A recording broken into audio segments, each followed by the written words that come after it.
السلام علیکم ناظرین، میں محمد اسلم حسین سیاست کی عالمی خبروں میں آپ سب کا استقبال کرتا ہوں۔ فلسطین تحریک مزاحمت حماس کے سیاسی بیورو کے سربراہ اسماعیل ہنیہ نے کہا ہے کہ غزہ کے مستقبل کے بارے میں حماس اور دیگر فلسطینی مزاحمتی گروپوں کی شرکت کے بغیر تیار کیا گیا کوئی بھی سینیرو غیر یقینی اور محض خیالی ہوگا۔ ہنیہ نے حماس کے ٹیلی گرام پیج سے جاری کردہ بیان میں کہا ہے کہ فلسطینی عوام اور ان کی مزاحمت نہایت طاقتور، پرعزم اور صبر والی ہے۔ اسرائیلی قبضے کے خاتمے پر ہمارا یقین نہایت محکم ہے۔ انہوں نے کہا کہ حماس بین الاقوامی تنظیموں کے ساتھ روابط جاری رکھے ہوئے ہیں اور ہم فلسطینی عوام کے مصائب کو کم کرنے اور انہیں امداد کی فراہمی کے لیے کوششیں کر رہے ہیں۔ اسماعیل ہنیہ نے عرب اور دیگر اسلامی ممالک سے فلسطینی عوام کی جدوجہد کے ساتھ تعاون کرنے کی اپیل کی اور کہا کہ حماس اور دیگر فلسطینی مزاحمتی گروپوں کی شرکت کے بغیر غزہ کے بارے میں کوئی بھی سینیریو ممکن نہیں ہے۔ دنیا بھر کے افراد نے غزہ میں اسرائیلی دہشت گردانہ قتل عام کے خلاف رد عمل اور احتجاجی مظاہرے جاری رکھے ہوئے ہیں۔ امریکہ، برطانیہ، جرمنی اور فرانس میں فلسطینیوں کی حمایت میں احتجاجی مظاہرے کیے گئے۔ امریکہ کے شہر لاس اینجلس میں سینکڑوں مظاہرین نے غزہ کے ساتھ تعاون کا اظہار کرنے کے لیے شہر کے مرکزی موٹر وے کو ٹریفک کے لیے بند کر دیا۔ مظاہرین نے تقریباً 1 گھنٹے تک شاہراہ پر انسانی زنجیر بنا کر دھرنا دیا۔ پولیس نے راستہ کھولنے کے لیے مظاہرے میں مداخلت کی اور 75 مظاہرین کو حراست میں لے لیا۔ برطانیہ کے دارالحکومت لندن میں وزارت عظمیٰ دفتر کے قریب کیے گئے مظاہرے میں ہلاک ہونے والے بچوں کو یاد کیا گیا۔ مظاہرین نے ایک درخت کے نیچے کھلونے، کھانے پینے کی چیزیں اور بچوں کے جوتے رکھے۔ انہوں نے برطانوی حکومت کو اسرائیل کے ساتھ تعاون کا قصوروار ٹھہرایا۔ اسپین میں بھی مظاہرین میڈرڈ بلدیہ کے سامنے جمع ہوئے اور غزہ میں ہلاک ہونے والوں کی نمائندگی کے لیے بلدیہ کے سامنے سینکڑوں جوتے رکھے۔ جرمنی کے دارالحکومت برلن میں بھی غزہ قتل عام اور جنگ مخالفین پر دباؤ کے خلاف احتجاجی مظاہرے کیے گئے۔ مظاہرین نے امریکہ اور جرمنی کے اسرائیل کے اہم ترین حامی ہونے کا ذکر کیا اور اس کے خلاف رد عمل کا اظہار کیا۔ مظاہرین نے کہا کہ جو بھی کوئی اسرائیل کا ساتھ دے رہا ہے وہ بھی قتل عام میں ملوث ہے اور وہ بھی دہشت گرد ہے۔ برطانیہ کے وزیر اعظم رشی سنک نے لندن میں اسرائیل کے سفیر کے ان بیانات کو مسترد کر دیا ہے کہ ان کا ملک فلسطینیوں کے ساتھ تنازع کا 2 ریاستی حل نہیں چاہتا۔ زی پی ہاٹویلی نے اسکائی نیوز کو بتایا کہ بالکل نہیں جب ان سے پوچھا گیا کہ کیا اسرائیل غزہ کی پٹی میں فوجی آپریشن کے اختتام کے بعد 2 ریاستی منظرنامے پر عمل کرے گا۔ رشی سنک نے کہا کہ وہ اور ان کی حکومت زی پی ہاٹویلی کے موقف سے اتفاق نہیں کرتی۔ انہوں نے کہا کہ ہمارا دیرینہ موقف یہ ہے کہ 2 ریاستی حل ہی صحیح نتیجہ ہے۔ انہوں نے مزید کہا کہ وہ اسرائیل کی کارروائیوں کے نتیجے میں غزہ میں شہریوں کی تکالیف پر ناقابل یقین حد تک فکر مند ہے۔ میں نے مسلسل کہا ہے کہ بہت سارے بے گناہ لوگ اپنی جانیں گنوا چکے ہیں۔ کوئی نہیں چاہتا کہ یہ تصادم ضرورت سے زیادہ ایک لمحے تک جاری رہے۔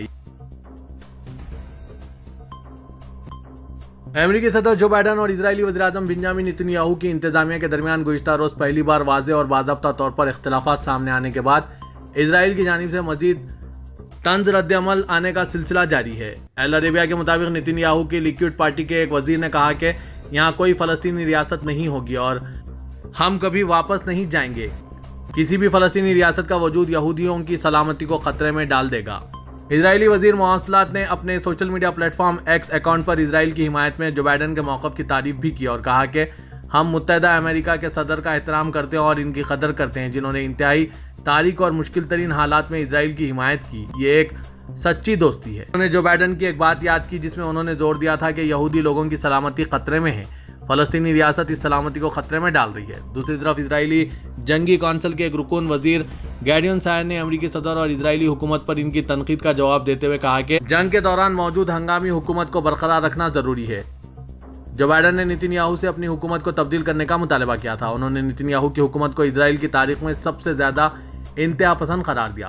ان کا خیال تھا کہ اس حکومت نے غزہ کی پٹی پر کی جا رہی تشدد، بمباری اور فلسطینی شہریوں کی بڑی تعداد میں ہلاکتوں کو دیکھتے ہوئے بین الاقوامی حمایت کھونا شروع کر دی ہے۔ جو بائیڈن نے واشنگٹن میں ایک انتخابی ریلی میں اپنے تقریر کے دوران یہ بھی کہا کہ اسرائیلی حکومت فلسطینیوں کے ساتھ 2 ریاستی حل کی مخالفت کرتی ہے، لیکن یہی وہ راستہ ہے جس پر چلنے کا واشنگٹن نے حماس کے ساتھ جنگ شروع ہونے کے بعد کیا تھا۔ اسرائیلی وزیر اعظم نے اپنے اور واشنگٹن کے درمیان اختلافات کی موجودگی کو تسلیم کیا، لیکن وہ بڑی حد تک 1993 میں ہوئے اوسلو معاہدے میں واپسی سے انکار کرنے کے اپنی حکومت کے موقف پر قائم ہیں۔ اسرائیلی فوج اور القسام بریگیڈز کے درمیان غزہ کی پٹی کے علاقے شجاعیہ کالونی میں پرتشدد تصادم جاری ہے۔ زمینی کارروائی کے آغاز سے اب تک اسرائیلی فوج کے ہلاک ہونے والوں کی تعداد 115 بتائی گئی۔ ایک اسرائیلی اخبار کے مطابق اسرائیلی فوج ابھی تک الشجاعیہ کی تمام عمارتوں کو کنٹرول کرنے میں کامیاب نہیں ہو سکی ہے۔ خاص طور پر چونکہ القسام بریگیڈز کو پڑوسی کالونیوں کی حمایت بھی حاصل ہے، اسرائیلی زمینی افواج کی موجودگی کے دوران فضائی مدد بھی ناممکن رہی۔ آج اسرائیلی افواج نے تسلیم کیا کہ گولانی بریگیڈ کے کمانڈر اور سپاہی غازہ شہر کے مشرق میں واقع شجاعیہ کالونی میں القصبہ کے علاقے میں فلسطینی جنگجوؤں کے ساتھ گرما گرم لڑائی کے دوران مارے گئے ہیں۔ فوج نے ایک بیان میں کہا کہ گولانی بریگیڈ کے فوجیوں نے شجاعیہ کالونی میں گہری لڑائی لڑی ہے۔ لڑائی میں علاقے میں جنگجوؤں اور ان کے ارکان کے بنیادی ڈھانچے کو نشانہ بنایا گیا۔ بیان میں یہ بھی کہا گیا ہے کہ فلسطینی جنگجو شہری عمارتوں اور زیر زمین سرنگوں کے نیٹ ورک کے اندر سے لڑ رہے ہیں۔ انہوں نے حملہ آور اسرائیلی فورسز کو ایک رہائشی عمارت کے اندر سے دھماکہ خیز مواد اور گولیوں سے نشانہ بنایا۔ فوج نے اپنے بیان میں کہا کہ فیلڈ کمانڈر زخمی فوجیوں کی مدد کے لیے آگے آئے، جس کی وجہ سے کمانڈرز اور فوجی اس وقت ہلاک ہوئے جب وہ عمارت میں موجود فورسز کو مدد فراہم کر رہے تھے اور بچا رہے تھے۔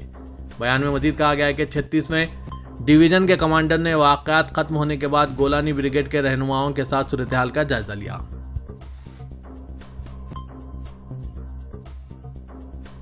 روس کے صدر پوٹن نے کہا ہے کہ ترکیہ کے صدر رجب طیب اردوغان غزہ کے لیے کی جا رہی کوششوں میں قائدانہ کردار ادا کر رہے ہیں۔ صدر پوٹن نے دارالحکومت ماسکو میں تجارتی و نمائش مرکز میں منعقدہ سالانہ سوال جواب نشست پر پریس کانفرنس میں شرکت کی۔ کانفرنس سے خطاب میں انہوں نے 2024 میں دورے ترکیہ کی توقع ظاہر کی اور کہا کہ غزہ کے لیے صدر رجب طیب اردوغان کی کوششیں قائدانہ حیثیت رکھتی ہیں۔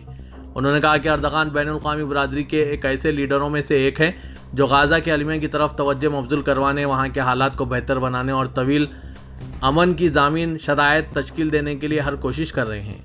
صدر پوٹن نے کہا کہ ترکیہ کی طرح ہم بھی فلسطینی حکومت کے قیام کے لیے اقوام متحدہ کے فیصلوں پر عمل کے حامی ہیں۔ ہم اس معاملے میں صدر اردوغان کے ساتھ مسلسل رابطے میں اور ہمارا موقف ایک دوسرے سے بہت قریب ہے۔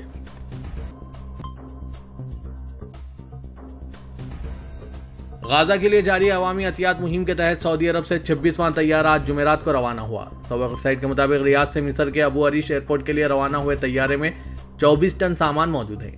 انتظامیہ نے کہا ہے کہ دونوں طیاروں میں غذائی اشیاء کے علاوہ طبی سامان، کمبل، خیمے اور سلیپنگ پیکس موجود ہیں۔ سعودی عرب کی جانب سے غزہ کے لیے فضائی امدادی کارروائیوں کے ساتھ ساتھ سمندری ذریعے سے بھی ضروری اشیاء کی ترسیل جاری ہے۔ حضرت کے خادم اربعین شریفین شاہ سلمان بن عبدالعزیز اور ولی عہد شہزادہ محمد بن سلمان کی ہدایت پر عوامی عطیات مہم جاری ہے۔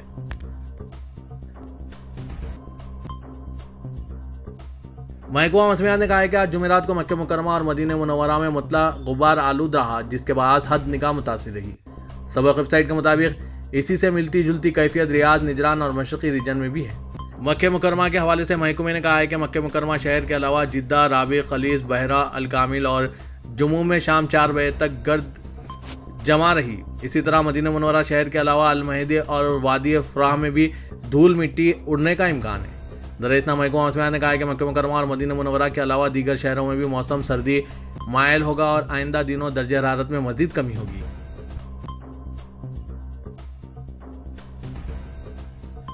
طائف انٹرنیشنل ایئرپورٹ کے لیے تعمیر کیے گئے رنگ روڈ کا افتتاح کر دیا گیا۔ نئی شاہراہ 14 کلومیٹر طویل ہے۔